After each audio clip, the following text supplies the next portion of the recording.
Picture this.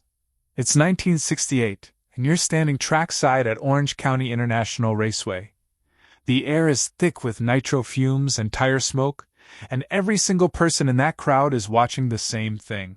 A Plymouth Barracuda has just pulled to the staging lights, and its 426 Hemi is idling with a lope so radical it sounds like it's about to stall at any second. The driver revs once, the tack needle swings past 7,000, past 8,000, and keeps climbing. Every other Hemi on that property would have scattered valve train parts across the track by now. Springs, rockers, push rods, all of it turned into shrapnel at those RPMs. But not this one. This engine screams to 9,000 revolutions per minute like it was born to live there, like it was engineered specifically for that moment, that altitude, that number. The other racers are stumped. They're leaning over the guardrails with their arms crossed and their jaws tight because they know something is wrong but they cannot figure out what. The NHRA tech inspectors can't find anything illegal.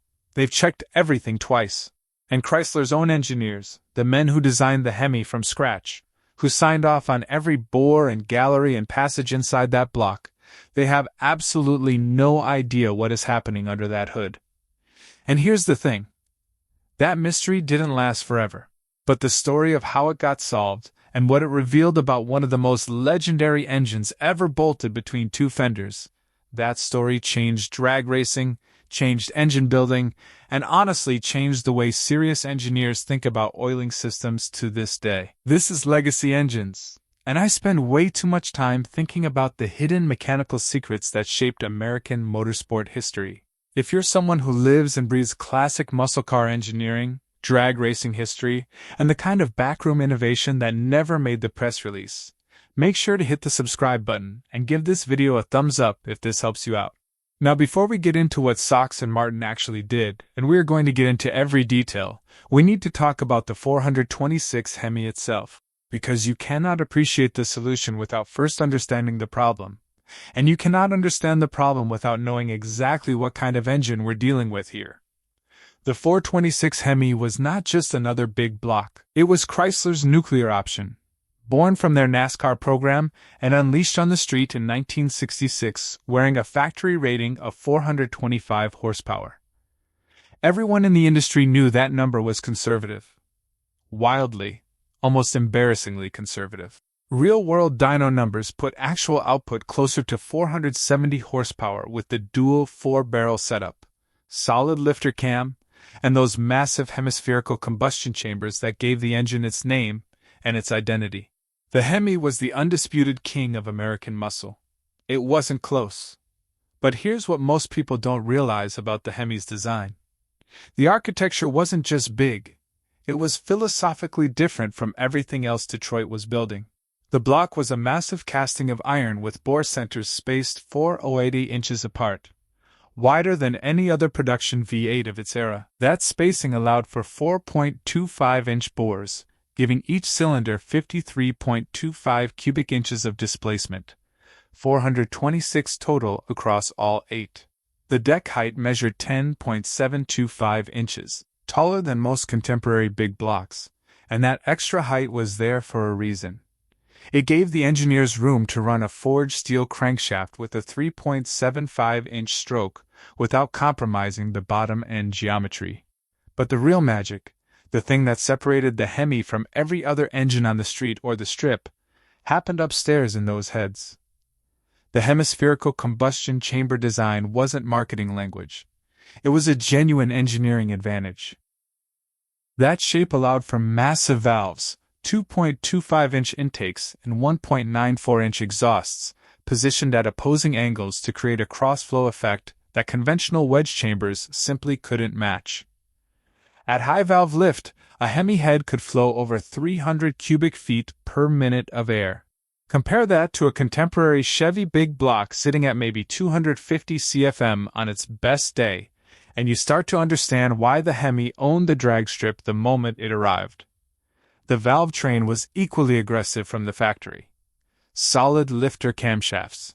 Dual valve springs rated to handle half-inch lift. Adjustable rocker arms mounted on individual shaft stands. Factory cam specs were already pushing into serious racing territory. with 276 degrees of advertised duration and 0.490 inches of lift. This was not an engine Chrysler intended for gentle commuting. And the oiling system, this is where things get really interesting, was designed around those expectations. Oil traveled from the main gallery up through the block, into the heads, and finally to the rocker shafts. From there, it lubricated the rocker arms, valve stems, and springs before draining back into the lifter valley.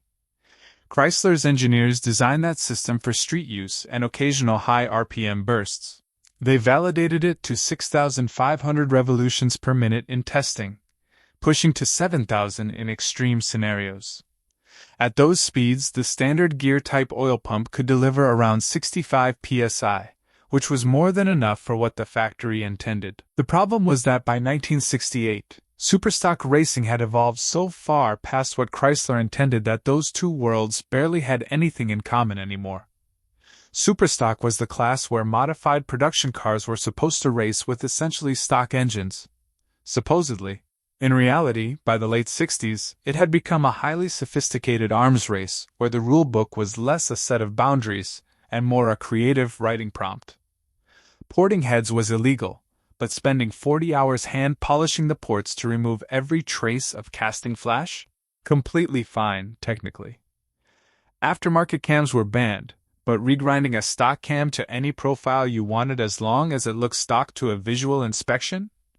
Also technically fine. Compression ratios had to be factory spec, but creative deck milling combined with reshaped piston domes could quietly add 2 full points without triggering any red flags during tech. Ronnie Sox and Buddy Martin played this game better than anyone alive. Their operation ran out of a small shop in Burlington, North Carolina, and their connection to Chrysler was one of those open secrets that everyone acknowledged and nobody officially confirmed. When Sox shifted gears in competition, people took notes. When Martin tuned an engine, competitors studied the results and tried to reverse engineer the setup. By 1968, they'd already collected multiple national championships, and their Barracudas and Darts were consistently running numbers that made other teams nervous just looking at the entry sheets. But they'd found a wall, a ceiling, and it sat right around 8,000 revolutions per minute. Push a Hemi past that number, and the engine didn't just lose power, it destroyed itself. The failure pattern was consistent enough that Martin had cataloged it almost like a medical diagnosis. It always started with oil starvation to the valve train. At 8,000 plus RPM, those massive valves were cycling 67 times per second. The springs were compressing and extending over 4,000 times per minute. The heat generated under those loads was extraordinary, and without adequate oil flow, it became catastrophic. A rocker arm would seize on its shaft. The pushrod would bend. The valve would hang open and the piston would find it on the way up. Race over. Engine destroyed. Season potentially over with it. Every Hemi racer in the country faced this exact problem, and the solution seemed obvious. Bigger pump, higher pressure, more flow. Sox and Martin tried that first, because of course they did.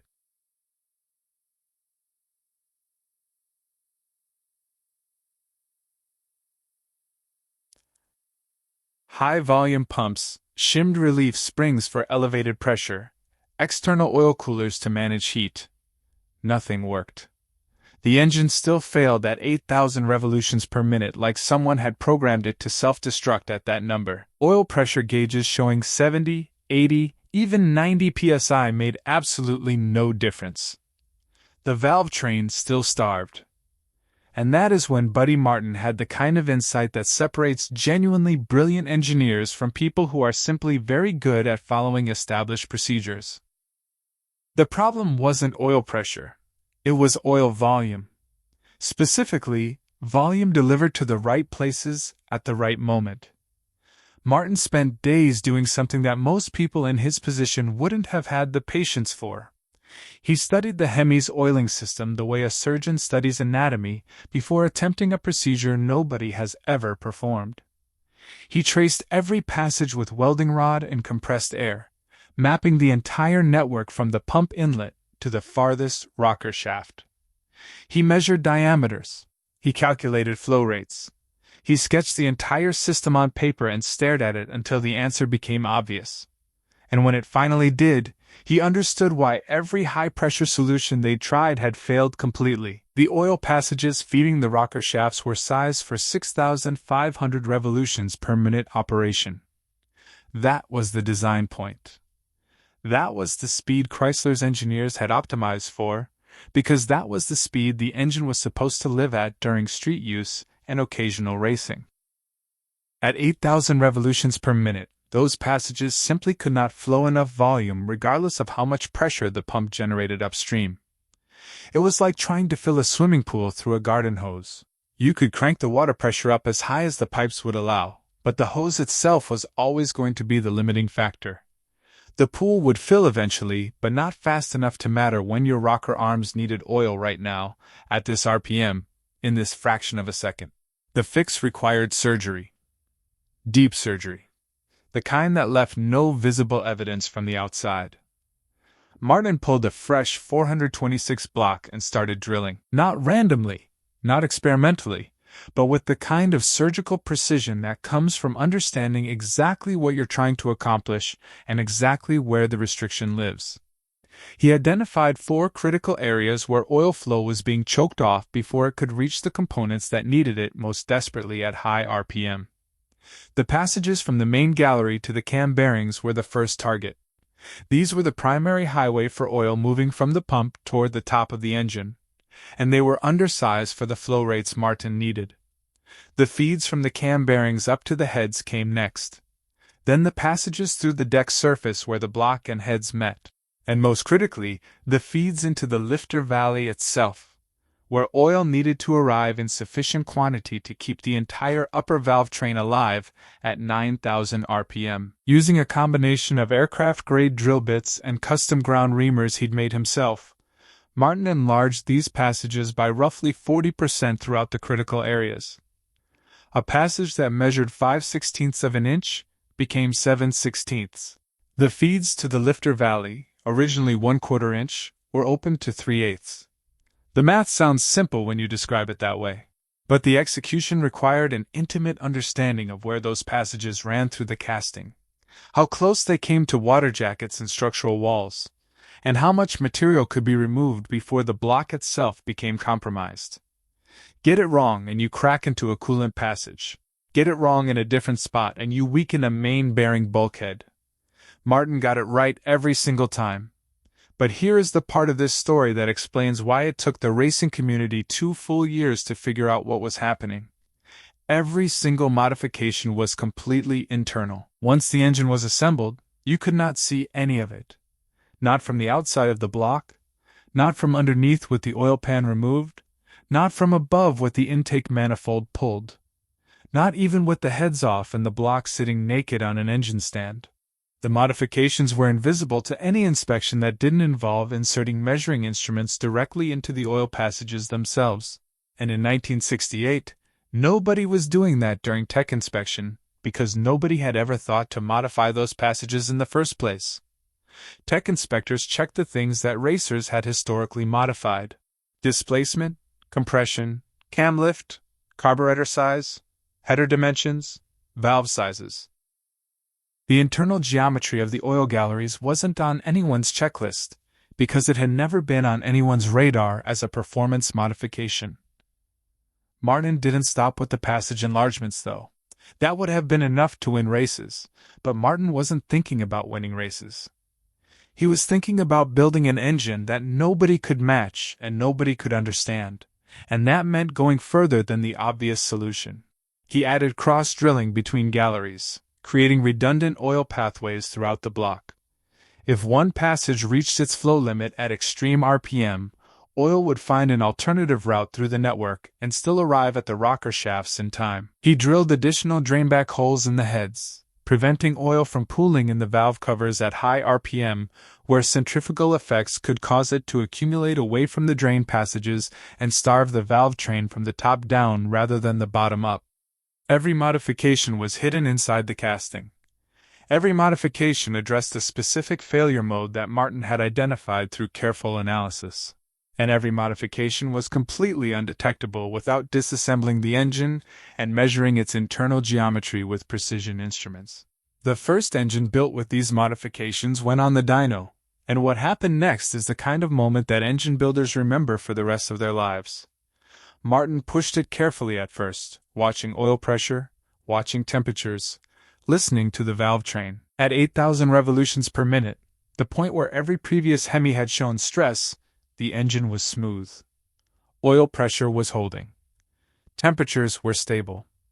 The valve train was quiet. He pushed further. 8,500 revolutions per minute. Still smooth, still making power. He looked at the dyno operator and pushed again. 8,700. 8,900. 9,000 RPM. The engine sang. Not the strained, mechanical scream of something being pushed beyond its limits, but the clean, sustained note of a machine operating exactly where it was designed to be. Oil pressure actually increased at high RPM, instead of dropping the way it did in every other Hemi they'd built. The valve train ran cooler than it had at 7,500 revolutions per minute in their previous configuration. Martin stood there looking at the dyno sheet and understood that he had not just solved a problem. He had fundamentally changed what this engine was capable of. Now here's what most people don't realize about the power numbers that followed. A stock 426 Hemi made approximately 470 honest horsepower at 6,200 revolutions per minute. With the modifications that Sox and Martin had already been running legally in superstock, aggressive cam profiles, ported and polished heads, long tube headers, elevated compression, they were consistently seeing 680 to 700 horsepower at 7,500 revolutions per minute. Those were already numbers that made other teams deeply uncomfortable during pre-race conversations. But the oiling system changed the entire equation, because now they could run even more aggressive cam profiles without worrying that the valve train would fail at high lift and high RPM. They could use stiffer valve springs that generated more heat and needed more oil cooling. They could raise compression further because the engine could now survive the additional stress of higher cylinder pressures at extreme RPM. And most importantly, they could rev it to numbers that no competitor would dare attempt with their own equipment. The modified engine produced 820 horsepower at 8,800 revolutions per minute. Let that number sit for a moment before we move on. 820 horsepower. Naturally aspirated. No turbochargers, no supercharger, no nitrous oxide, no fuel injection. Just a V8 engine with 2 carburetors, a distributor, and some carefully placed drill holes in the oil galleries producing 820 horsepower in 1968. That works out to just under 2 horsepower per cubic inch. Modern NASCAR engines, with their computer-controlled everything, their bespoke forgings, their unlimited development budgets measured in the millions of dollars, make approximately 2.2 horsepower per cubic inch. Buddy Martin achieved 90% of that figure with hand tools and a comprehensive understanding of fluid dynamics in a small shop in North Carolina. The implications were staggering, not just for Sox and Martin's racing program, but for everything that followed in the world of high-performance engine building. Because what Martin had discovered wasn't a trick specific to the 426 Hemi. It was a principle, a fundamental truth about how engines work at the limit. Oil flow to critical components isn't just a supporting system. It is a primary performance constraint. You can have perfect combustion, perfect airflow, perfect fuel delivery, and a perfectly designed valve train, and still have an engine that destroys itself at high RPM because the oil system was designed for a different operating point than where you're actually running it. This principle would eventually become standard knowledge in racing engine building. But in 1968, it was a secret held by 2 men in Burlington, North Carolina, and they intended to keep it that way for as long as humanly possible. The first race with the modified engine was at Orange County International Raceway in California. And the moment Sox pulled to the staging lights during time trials, experienced racers in the paddock knew something was different. They couldn't identify it. They couldn't name it. But the sound told them everything they needed to know, even if they couldn't interpret the message yet. The engine note was higher than it should have been, shriller. The shifts came later, dramatically later, than any Hemi anyone had heard before. While every other competitor was lifting at 7,500 revolutions per minute to protect their engines, Sox was pulling to nearly 9,000 before grabbing the next gear. His elapsed times dropped by 0.2 of a second from his previous best. In superstock racing, 0.2 isn't a gap. It's a canyon. It's the difference between winning every round and watching from the staging lanes. Tech inspection after that first race was thorough in the way that tech inspection gets thorough when officials know something is wrong but cannot prove it. NHRA inspectors checked everything on their list with the kind of deliberate attention that communicated suspicion without accusation. Displacement was verified with a pump, the fluid filling every cubic inch of the combustion chamber and bore while officials watched the measuring vessel with focused eyes. Compression ratio was tested. Cam lift was measured with a dial indicator riding directly on the valve stem, while an assistant slowly rotated the engine by hand. Headers were inspected for collector diameters that exceeded the legal limit. Carburetor venturi sizes were checked against the rulebook. Weight was verified to the pound on certified scales. The engine passed every single test, because every single test was designed to catch the modifications that racers had historically made. Nobody on that inspection team was thinking about internal oil passages. Nobody pulled a bore scope and inserted it into the gallery feeds. Nobody had a set of pin gauges sized to measure passage diameters inside an assembled engine. Those tools weren't part of the inspection protocol because those modifications weren't part of anyone's imagination yet, except for two men who were currently loading their Barracuda onto a trailer with another win in the record books. Sox won that race. Then he won the next one. Then the one after that. By the midpoint of the 1968 season, Sox and Martin cars were essentially unbeatable in superstock. Their Barracudas and Darts were posting elapsed times that created a genuine mathematical problem for competitors trying to figure out how a car of that weight with a claimed power output of that level could possibly run those numbers consistently. The times didn't lie, but they didn't make sense either. And that combination produced exactly the kind of frustration that turns racing rivalries genuinely toxic. Competitors were furious in the specific way that people get furious when they suspect they're being cheated but cannot demonstrate it. They filed protests. Officials re-inspected the Sox and Martin cars multiple times across multiple events. Every inspection produced the same result. Everything checked out. Everything was within specification. Everything was exactly where the rulebook said it needed to be. And that clean bill of health made the situation worse rather than better, because it meant competitors couldn't point to a specific violation.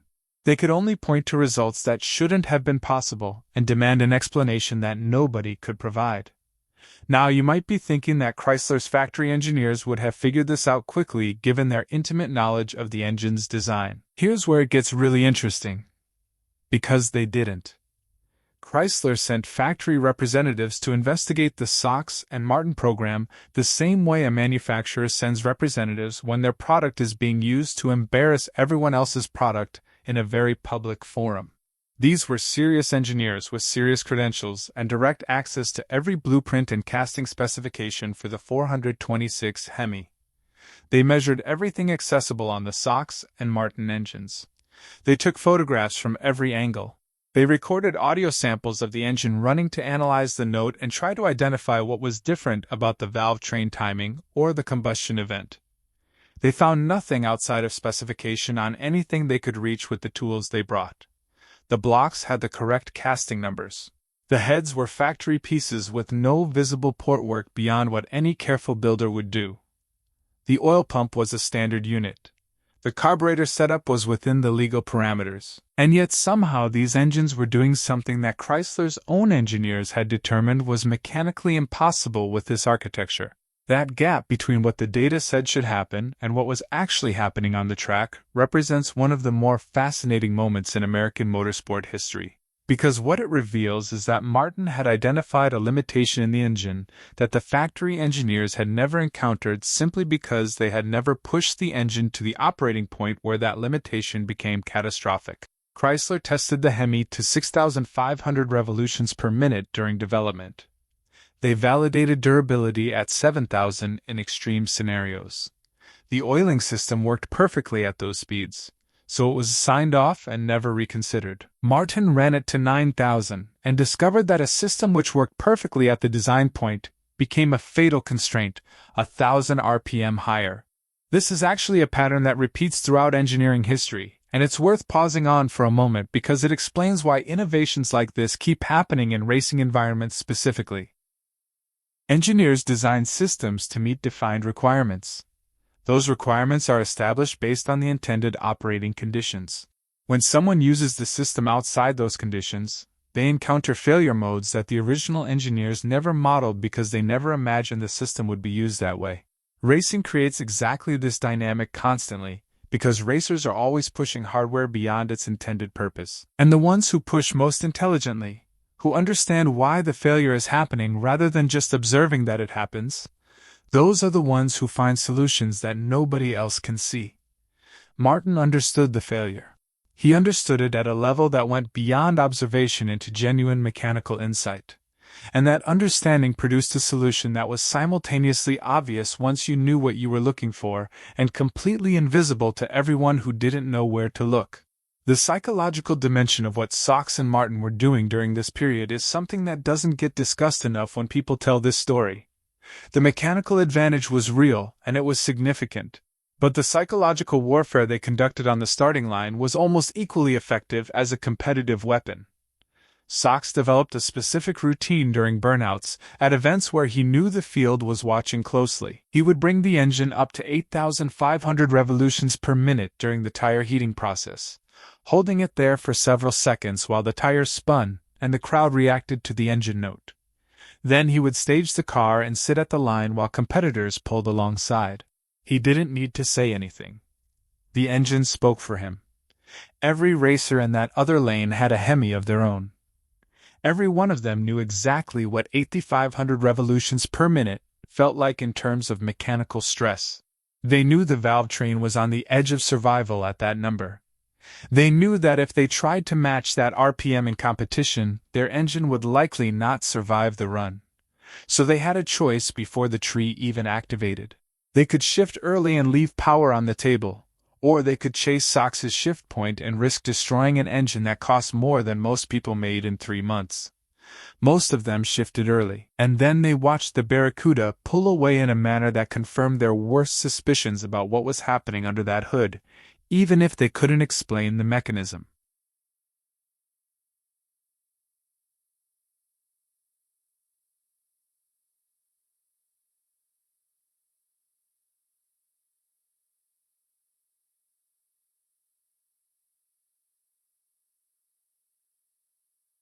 The season played out with the inevitability of a story where one participant has information that all the others are missing.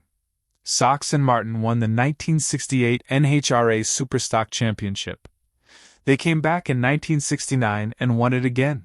Individual race victories accumulated to a number that made their record look almost implausible when you wrote it out.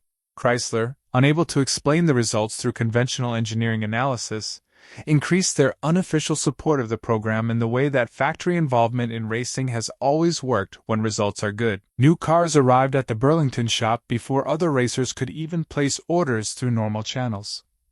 Parts appeared in unmarked boxes without invoices or return addresses. Engineers shared aerodynamic data and weight reduction strategies in conversations that officially never happened. But nobody at Chrysler, not a single engineer in the entire corporate structure, knew about the oiling modifications. Sox and Martin kept that secret from their benefactors as carefully as they kept it from their competitors, because they understood something important about the nature of that kind of information. Once you tell someone, you no longer control who they tell next. The modifications stayed inside the shop in Burlington, known only to the people whose hands had actually done the drilling. Look, this kind of secret keeping in a racing environment is genuinely difficult. Race shops have employees, and employees talk. Parts get shipped to machine shops for work, and machinists ask questions. Engine builders have professional networks, and those networks run on the exchange of technical information. Keeping a meaningful mechanical innovation secret for 2 full competitive seasons while winning at the highest level of your class requires a combination of deliberate information management and genuine good fortune that is almost as impressive as the innovation itself. Martin managed it by doing the critical work himself. The passage enlargements were done in-house, by Martin's own hands, on equipment that never left the shop. He did not send blocks to outside machine shops for this particular operation. He did not discuss the modification with suppliers or parts vendors. He did not write it down in any documentation that left the building. The people who worked in that shop knew something about the engines was different, because the results made that obvious, but they didn't all know the specific nature of the modification, because Martin compartmentalized the information on a need-to-know basis that would have been recognizable to anyone familiar with how sensitive information gets managed in more formal organizational contexts. And here's the thing about that level of secrecy in a small racing operation.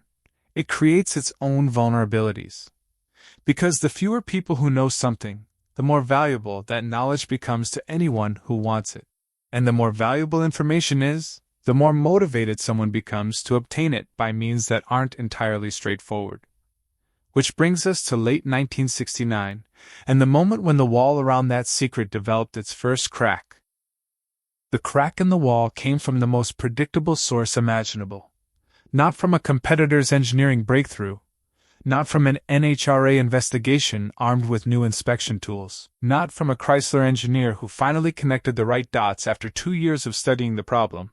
It came from a man who felt he wasn't being paid what he was worth. A former Sox and Martin mechanic, bitter over a compensation dispute that had ended his employment at the Burlington shop on terms he considered deeply unfair, approached a competing race team with an offer. He didn't have blueprints.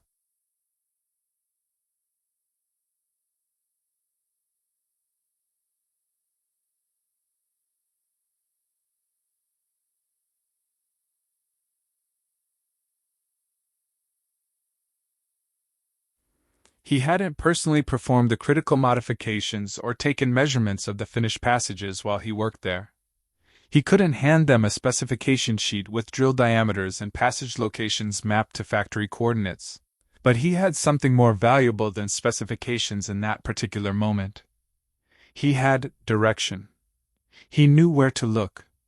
He told the competing team that the modifications were internal, that they were hidden inside the block itself in the oiling system, that external inspection, no matter how thorough, would never reveal them because there was nothing visible to find. He told them that the engine would have to be completely disassembled and its internal passages measured with precision instruments against factory specifications to detect anything unusual. That single piece of directional information changed everything. Because a team of experienced engine builders who know they're looking for internal oiling modifications and know roughly where to look can find them.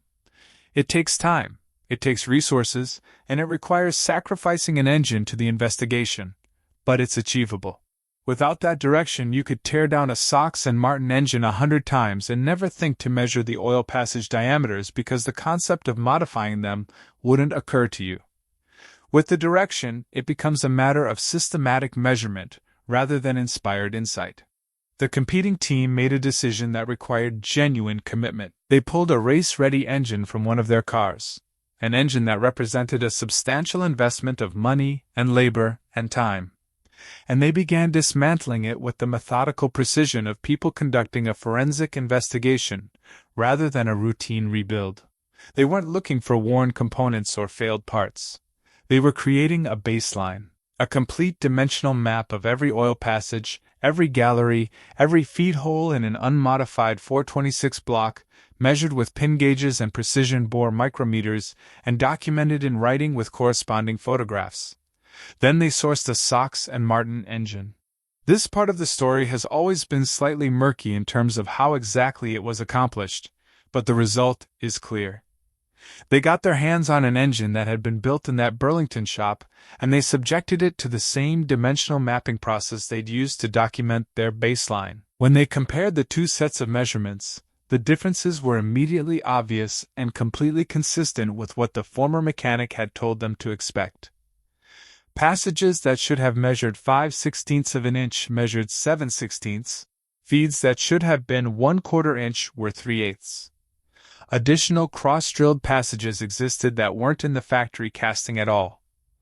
The complete picture assembled itself from the measurement data like a photograph developing in a darkroom.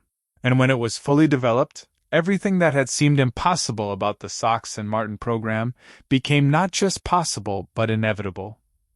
Here's what most people don't realize about that moment of discovery. The immediate reaction wasn't anger or outrage or a rush to the NHRA officials.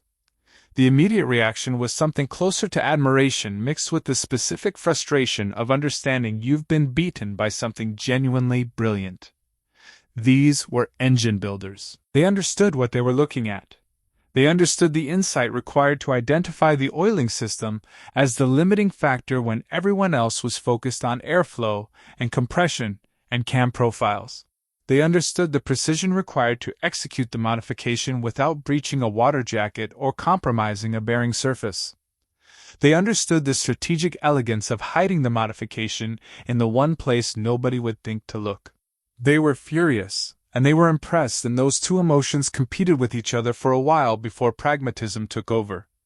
Because the most useful thing they could do with this information wasn't to run to the officials. The most useful thing was to replicate it and close the performance gap as quickly as possible. Within days of that discovery, the technical information was being shared with trusted contacts throughout the superstock community, not broadcast publicly, not announced at a team meeting with a printed handout, but passed person to person through the informal network that serious racing people maintain with each other. The kind of network where information moves fast and selectively, reaching the people who can use it before it reaches the people who might shut it down. Machine shops that serve the racing community started seeing unusual requests almost immediately. Teams needed blocks modified in specific internal locations with specific drill sizes that weren't part of any standard machining operation. Smart shop owners figured out quickly what was being asked for and developed holding fixtures to position blocks at the correct angles for the critical drilling operations. They sourced the right drill bit specifications from aerospace suppliers, because aircraft-grade tooling cut cast iron more cleanly and more accurately than standard hardware store bits, which mattered when you were working close to water jacket walls with no margin for error.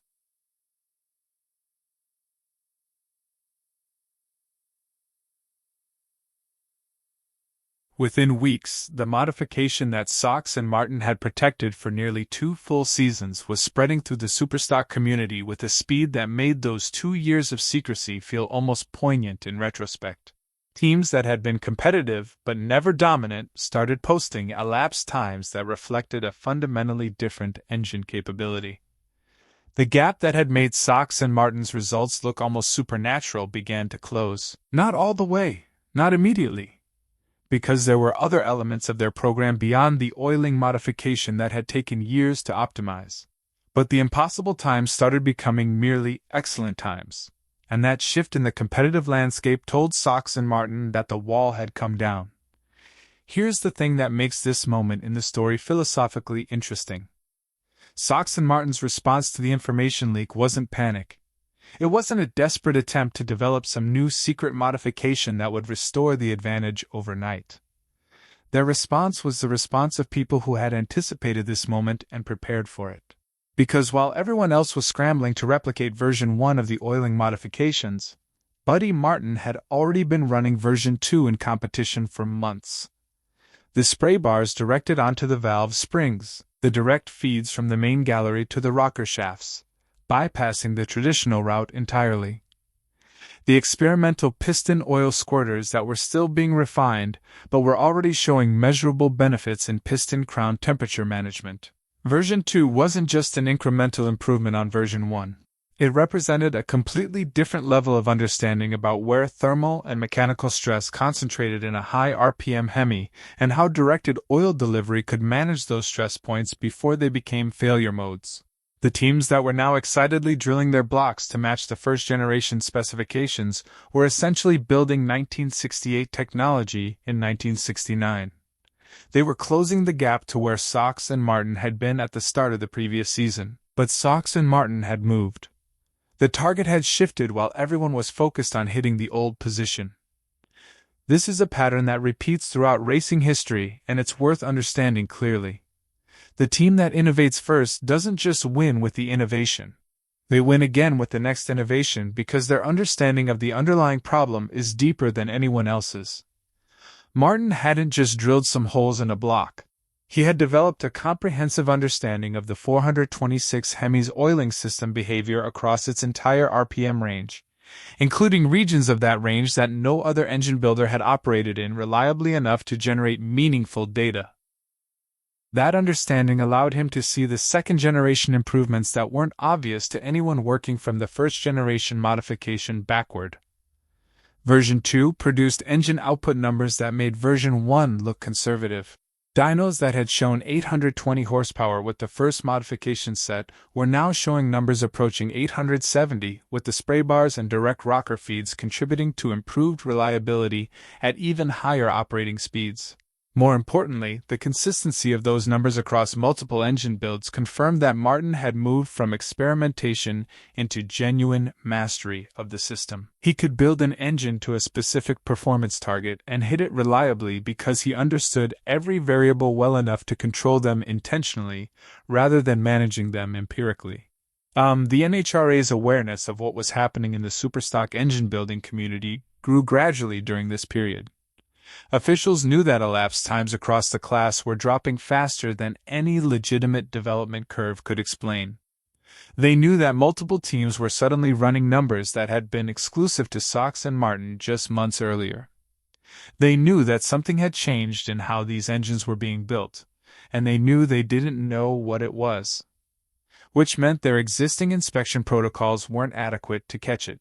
This is the moment in any regulatory story where the institution has to decide how to respond to innovation that has outpaced its enforcement capability.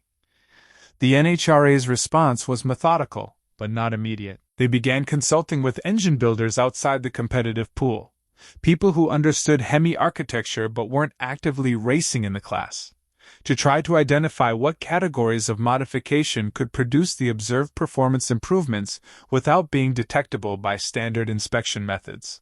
This consultation process eventually pointed them toward the oiling system. Not because anyone specifically told them about the Sox and Martin modifications, but because when you sit down with a knowledgeable engine builder and ask them what internal modifications to a Hemi could produce significant high RPM power gains and be completely invisible to external inspection, the oiling system is actually not that difficult to identify as a candidate. It's just that nobody had asked that specific question before, because the question itself required imagining that someone had thought to modify the oiling system in the first place. The anonymous tip that finally triggered a formal investigation came from a competitor, specifically from someone close enough to the inner circle of teams that had replicated the first-generation modification to know exactly what had been done and how to describe it to an official in terms precise enough to be actionable. The tip described exactly what to look for: internal oil passage diameters enlarged beyond factory specifications, cross-drilled galleries that didn't exist in the original casting, modified feeds to the rocker shafts in the heads and block. It gave the NHRA enough information to develop the specific inspection protocol needed to check for these modifications without requiring a complete engine teardown, using bore scopes and precision pin gauges inserted directly into the oil passages of an assembled engine. At the next major national event following receipt of that tip, NHRA technical officials arrived with equipment that had never appeared at a superstock tech inspection before. Bore scopes. Sets of pin gauges in the specific sizes relevant to Hemi oil passages. Measurement documentation forms that reference factory specifications for passage diameters at specific locations in the block and heads.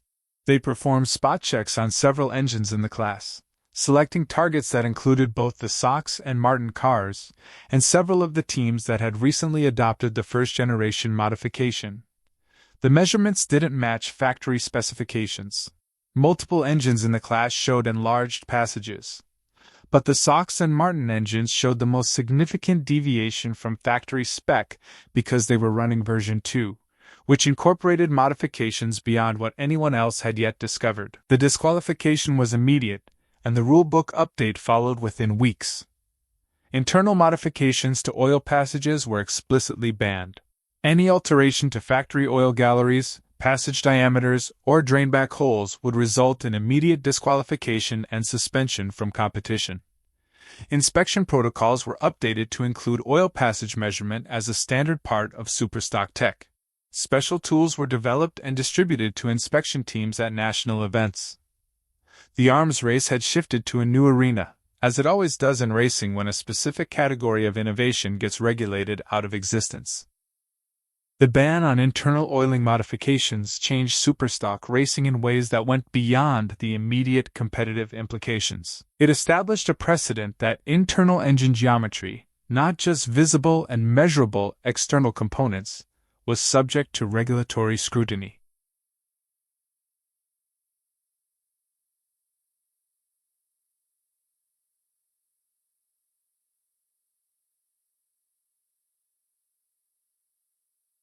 Before Sox and Martin, the implicit assumption in technical inspection was that if you couldn't see it from outside the engine, it didn't need to be checked. After the rule change, that assumption was gone permanently. Inspectors began thinking about engines differently, not just as collections of measurable external components, but as complete systems where modifications could be hidden in places that required specific knowledge and specific tools to detect.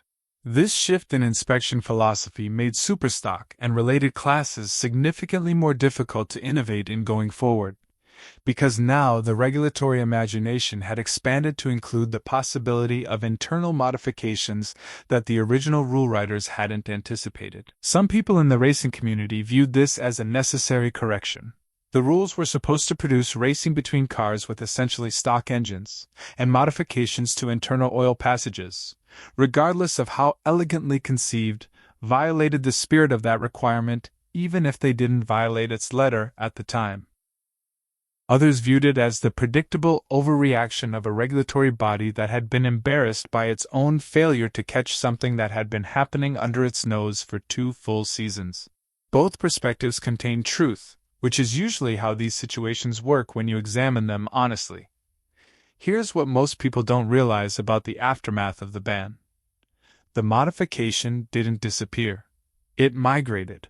The knowledge that Buddy Martin had developed through 2 years of systematic experimentation and refinement didn't evaporate because NHRA made it illegal in superstock. It moved into classes where such modifications were either legal or undetectable given the inspection methods in use. Pro stock, which was just beginning its development as a class in this period and which allowed much more extensive engine modification, immediately became a recipient of the oiling system knowledge. Builders working in that class incorporated Martin's principles into their engine programs from the earliest stages of development, which is part of why pro stock chemists were able to achieve the power levels they did in the early years of that class's existence. Bonneville Land Speed Racing absorbed the knowledge through a different pathway. Teams running for top speed records in the engine-modified classes needed engines that could sustain extreme RPM for extended periods, not just the 4 to 5 seconds of a drag race, but runs that lasted 30 seconds or more at maximum output. The oiling system improvements that Martin had developed for short-duration drag racing turned out to be even more critical for sustained high-speed operation, and Bonneville teams adopted and extended his techniques for their specific requirements. Even NASCAR, despite running entirely different engine families, received the philosophical benefit of Martin's work through the broader engine-building community. The understanding that oiling system design was a primary performance constraint rather than a secondary reliability consideration influenced how NASCAR engine builders approached their own programs during the early 1970s, as the technical sophistication of that series was advancing rapidly. Chrysler's corporate response to the entire episode was complicated by the fact that they had been simultaneously supporting Sox and Martin financially and being kept in the dark about their most significant technical innovation. When the nature of the modifications finally became clear to Chrysler's engineering staff, the reaction reportedly combined genuine admiration for the insight with some irritation about having been excluded from information developed partly on Chrysler's support dollars. But the more important corporate response was technical, rather than political. Chrysler engineers went back to the 426 Hemi's oiling system design with fresh eyes informed by what Martin had discovered, and what they found confirmed his analysis completely. The passages that Martin had enlarged were genuinely undersized for sustained high RPM operation. The failure mode he had identified and solved was real. His solution was correct. From a pure engineering standpoint, Martin had found a legitimate design limitation and corrected it. And Chrysler's engineers, given the opportunity to evaluate the modification without the constraint of racing politics, would have approved it as sound engineering practice. This acknowledgement, informal but genuine, influenced how Chrysler approached the oiling system design when they eventually developed successor performance engines. Priority main oiling, which ensured that oil reached the bottom-end main bearings before being distributed to secondary circuits, became a standard feature of serious performance engine design. Cross-drilled oil galleries, which created redundant flow paths and eliminated single-point restrictions, became part of the specification for any engine intended for sustained high RPM operation. Enlarged feeds to the valve train, size for the actual operating RPM rather than the design point RPM, became standard practice in performance engine blueprinting. All of these improvements trace their lineage, at least in part, to what Buddy Martin discovered in a North Carolina race shop by tracing oil passages with welding rod and compressed air. When Chrysler developed the third-generation Hemi in the early 2000s, the engine that went into the 300C and the Ram trucks, and eventually the Challenger and Charger performance variants, the oiling system received engineering attention that the original 426 never got during its development. Multiple oil galleries fed by a high-volume pump, cross-drilled mains standard from the factory. Enlarged feeds to the valve train size for sustained operation well above the normal St. RPM range. Piston oil squirters on every cylinder directing oil onto the underside of each piston crown, exactly the technology that Martin had been experimenting with in 1969. The lessons learned from an illegal racing modification became factory engineering standards 30 years later. That is a remarkable trajectory for any technical innovation, and it speaks to the genuine insight behind what Martin had done. He hadn't just found a way to cheat more effectively. He had found a real engineering solution to a real engineering problem, and real solutions have a way of persisting regardless of their origin. Now, you might be thinking that this story ends with the ban and the technical legacy, and that would be a satisfying enough conclusion for most automotive history narratives. But there's another dimension to the Sox and Martin story that deserves attention, because it raises questions that don't have clean answers, and those are often the most interesting questions in any technical history. The question of whether what Sox and Martin did was innovation or cheating is not as simple as it might appear at first consideration. The modifications weren't explicitly illegal when Martin developed them.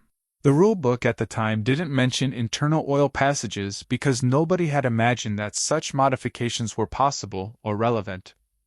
In a strict legal sense, Sox and Martin were operating within the rules as written. They weren't violating any specific prohibition because no specific prohibition existed for what they were doing. This is a genuinely important distinction. Racing rules are necessarily written in response to innovations that have already occurred, not in anticipation of innovations that haven't happened yet. The rulebook is always one generation behind the most creative minds in the paddock. That gap between what the rules explicitly prohibit and what the rules intend to prohibit is where innovation lives in motorsport, and it has produced some of the most significant technical advances in racing history. The wing that changed Formula One aerodynamics, the ground effect tunnels that transformed sports car racing, the four-wheel drive configurations that revolutionized rally competition. All of these began as creative interpretations of rules that hadn't anticipated the possibility of such approaches. Sox and Martin were operating in exactly that tradition. They identified something the rules didn't address and developed it more thoroughly than anyone else had. The fact that the rules were subsequently updated to close the gap they'd exploited doesn't retroactively make what they did illegal. It makes it innovative. Look, the counter-argument is equally valid from a different perspective. The purpose of superstock racing was to provide competition between modified production cars with essentially stock engines. The spirit of the rules, even if not their letter, clearly prohibited modifications that provided significant performance advantages invisible to inspection. Sox and Martin knew that what they were doing violated the intent of the class even if it didn't violate the specific written prohibitions. They knew it because they kept it secret. And you don't keep things secret in a racing context unless you believe the sanctioning body would object to them if informed. That secrecy is the most honest admission that they understood they were operating outside the spirit of the rules even while remaining within their letter. That secrecy is the most honest admission that they understood they were operating outside the spirit of the rules even while remaining within their letter. Both of these perspectives are true simultaneously, and their coexistence is what makes the ethical question genuinely interesting, rather than simply a matter of sorting the cheaters from the innovators. Racing has always occupied this ambiguous territory where the line between innovation and violation is drawn by the rule writers after the fact, and the most creative competitors are always the ones who find the territory that hasn't been mapped yet. The physical evidence of what Sox and Martin accomplished has become extraordinarily valuable in the collector market. And this valuation tells its own story about how the racing community has ultimately chosen to remember and categorize what they did. A verified Sox and Martin prepared 426 block, even one that is worn beyond usable service life, commands prices in collector circles that reflect its status as a historical artifact rather than a functional engine component. These blocks have been sectioned and mounted as display pieces, the enlarged passages visible in cross-section, like the chambers of a carefully preserved heart. The physical evidence of the modification preserved for examination in a way that was never possible when the engines were assembled and racing. Some museums with significant motorsport collections have pursued these blocks with the same institutional seriousness that art museums pursue important paintings. They represent a specific moment in American motorsport history when the gap between what an engine was designed to do and what it was capable of doing was bridged by two men who understood it more deeply than anyone else alive. The prices paid for authenticated Sox and Martin components at auction have ranged from tens of thousands of dollars for individual blocks to well over six figures for complete documented engine assemblies, with provenance connecting them to specific race wins or championship seasons. These are not numbers driven by the mechanical utility of the components. They are numbers driven by historical significance and the specific kind of reverence that the racing community reserves for genuine innovation regardless of its regulatory status. Ronnie Sox passed away in 2006 after a long illness that had kept him from active involvement in motorsport for many years. His contribution to the sport extended well beyond the oiling modification story. He was widely regarded as one of the most technically proficient drag racers of his era, a driver whose mechanical sensitivity allowed him to extract information from a car's behavior that translated directly into setup improvements. His ability to describe precisely what an engine or transmission was doing during a run, in terms specific enough for a tuner to act on immediately, was considered exceptional even among the elite competitors of the Superstock and Pro Stock eras. Buddy Martin survived him by 11 years, passing in 2017 with many of the specific details of his modification work still held privately. He gave interviews over the years that confirmed the broad outlines of the story without providing the complete technical specifications that would have allowed a perfect reconstruction of every version of the modification. Some of what he developed, particularly the later refinements of version 2, may have died with him in the sense that his specific rationale for certain decisions and the precise dimensional specifications he arrived at through experimentation were never fully documented in any accessible form. The legacy of what Sox and Martin accomplished doesn't live primarily in the collector market valuations, or the museum displays, or even in the specific technical modifications that changed how engine builders thought about oiling systems. It lives in something more diffuse and more durable than any of those things. It lives in the fundamental shift in how serious performance engine builders approach the question of what limits an engine's output at extreme operating conditions. Before Martin's work, the mental model that most engine builders used when thinking about power production was essentially an airflow model. More air in, more power out. The path to performance ran through bigger carburetors, better flowing heads, more aggressive cam profiles, higher compression ratios. The supporting systems, oiling, cooling, ignition, were considered exactly that. Supporting, secondary, infrastructure that needed to be adequate but wasn't itself a source of competitive advantage. Martin broke that mental model permanently for anyone who understood what he had done and why it worked. He demonstrated that a supporting system could be the primary constraint on performance, that you could have perfect airflow and perfect combustion, and still be leaving enormous power on the table because the oil wasn't getting to the right places fast enough to keep the valve train alive at the RPM where that airflow and combustion were producing their best numbers. This insight, once understood, is impossible to unlearn. It changes how you look at every engine you subsequently work on. You stop asking only where is the airflow restriction, and start asking simultaneously where is the oiling restriction, and at what RPM does it become the limiting factor, rather than a background condition. Modern engine development reflects this understanding at every level from street performance to professional racing. The priority main oiling systems that are now standard in any serious performance engine build, where oil feeds the main bearings before being distributed to secondary circuits, trace their philosophical lineage directly to Martin's insight about flow priority. The dry sump oiling systems that are standard in professional motorsport, which use separate scavenge and pressure stages to manage oil delivery with precision impossible in a wet sump design, represent a more sophisticated solution to the same fundamental problem Martin was solving with a drill and some carefully chosen passage locations. Even the variable displacement oil pumps appearing in modern production performance engines, which modulate their output based on actual engine demand rather than running at maximum capacity continuously, reflect an understanding of oil flow management as a dynamic system rather than a static infrastructure problem. All of this traces back, at least in part, to the insight that a racing engine builder developed in a North Carolina shop because he was willing to trace every oil passage in a 426 Hemi with welding rod until he found where the system was failing.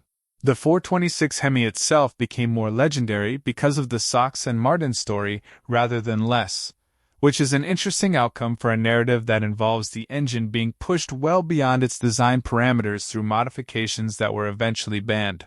The engine's reputation for fundamental strength was confirmed rather than undermined by the modification story. The fact that its basic architecture could support nearly 900 horsepower at 9,000 revolutions per minute with relatively targeted modifications to its oiling system demonstrated that Chrysler's engineers had built something with remarkable inherent capability, even if they hadn't fully exploited that capability themselves.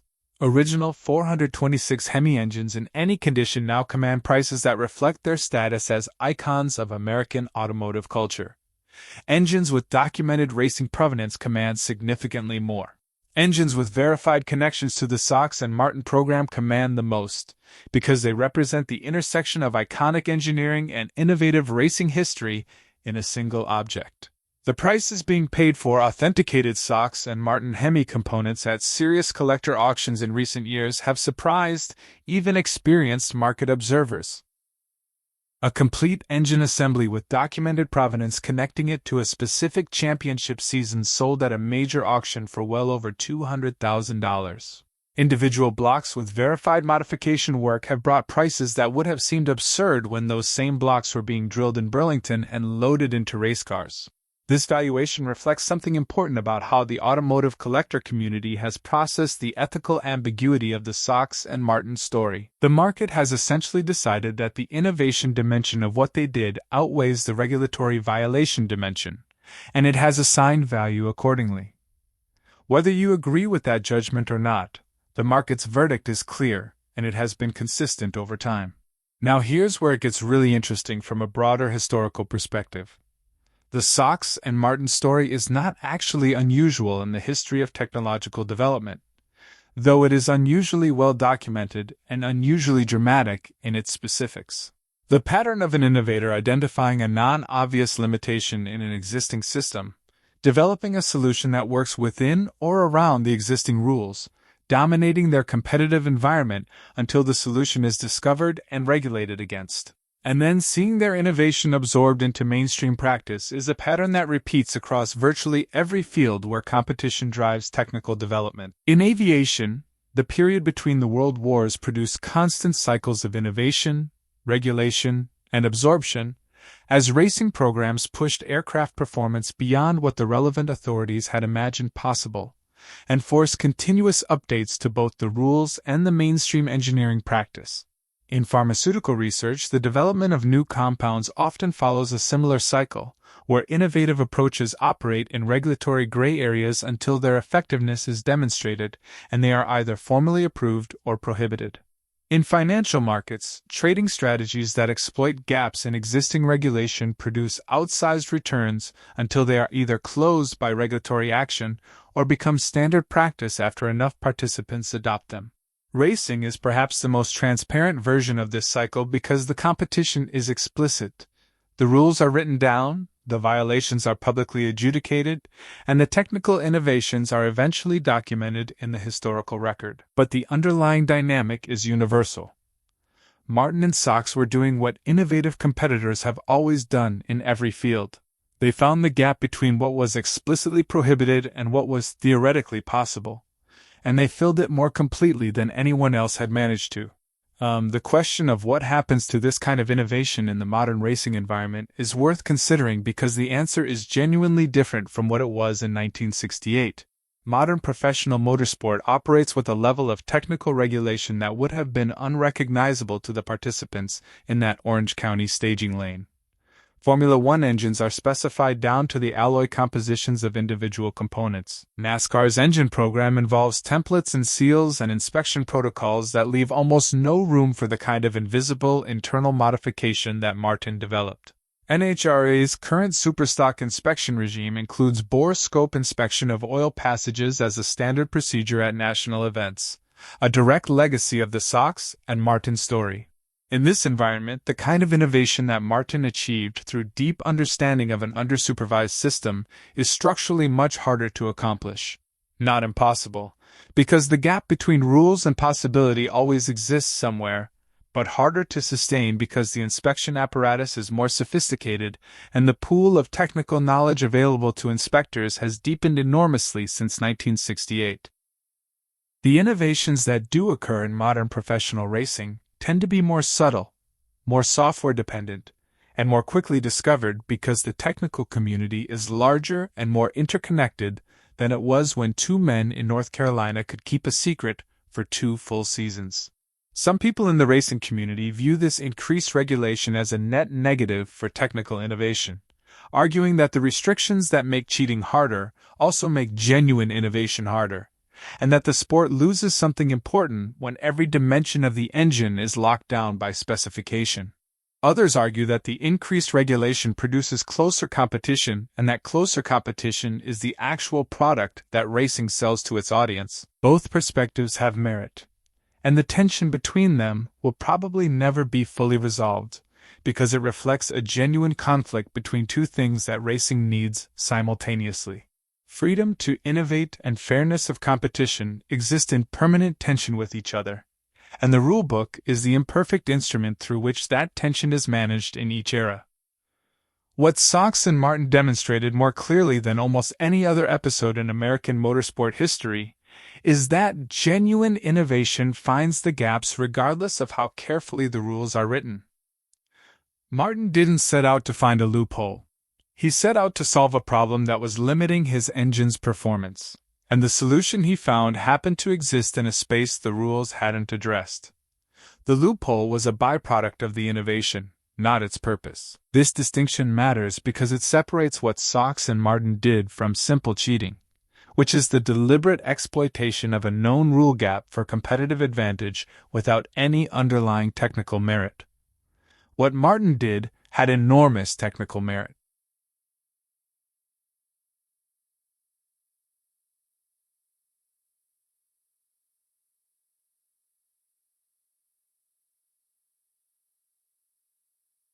The modification worked because it correctly identified and solved a genuine engineering problem. The fact that it also happened to be invisible to existing inspection methods was a consequence of its nature as an internal oiling system modification, not a feature that Martin designed into it specifically to evade detection, though he certainly appreciated and exploited that invisibility once he understood it.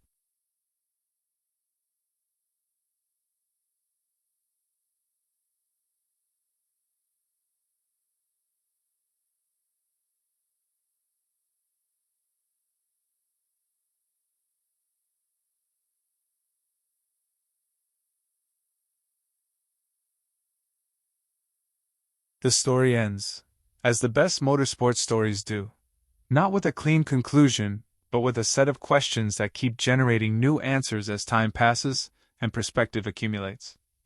Was the innovation worth the deception required to protect it? Did the 2 seasons of dominance justify the ethical compromises involved in maintaining the secret? Would Martin's insight have had more lasting impact if it had been published openly rather than discovered through industrial espionage and regulatory investigation?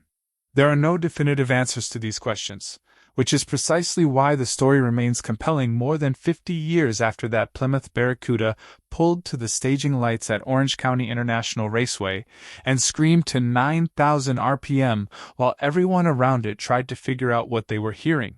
The engine under that hood wasn't just making power, it was making history in the specific way that history gets made when someone understands something that everyone else is missing and has the courage and the capability to act on that understanding completely. Buddy Martin understood that oil flow was the answer when everyone else was still asking about airflow. He drilled his holes, assembled his engine, loaded it into the car, and let Ronnie Sox tell the story at 9,000 RPM on drag strips across America. The other racers heard it, the factory engineers heard it, the sanctioning body heard it. It took all of them 2 years to understand what they were hearing. And by the time they figured it out, the lesson was already written permanently into the practice of performance engine building, where it remains today, in every priority oiling circuit, and every cross-drilled gallery, and every directed oil squirter cooling a piston crown in a high-performance engine anywhere in the world. What's your take on what Sox and Martin accomplished? Does the engineering brilliance of the modification change how you think about the ethics of keeping it secret for 2 full seasons? Drop your thoughts in the comments below, because this is exactly the kind of question where the racing community's perspective is more interesting than any single answer. If this kind of deep technical history is what you come here for, hit that subscribe button, because we have more stories exactly like this one waiting for you. Stories about the innovations that changed motorsport from the inside, the modifications that nobody saw coming, and the engine builders who understood things that everyone else was still trying to figure out. Until next time, keep those engines running. And remember, sometimes the biggest gains come from the smallest holes.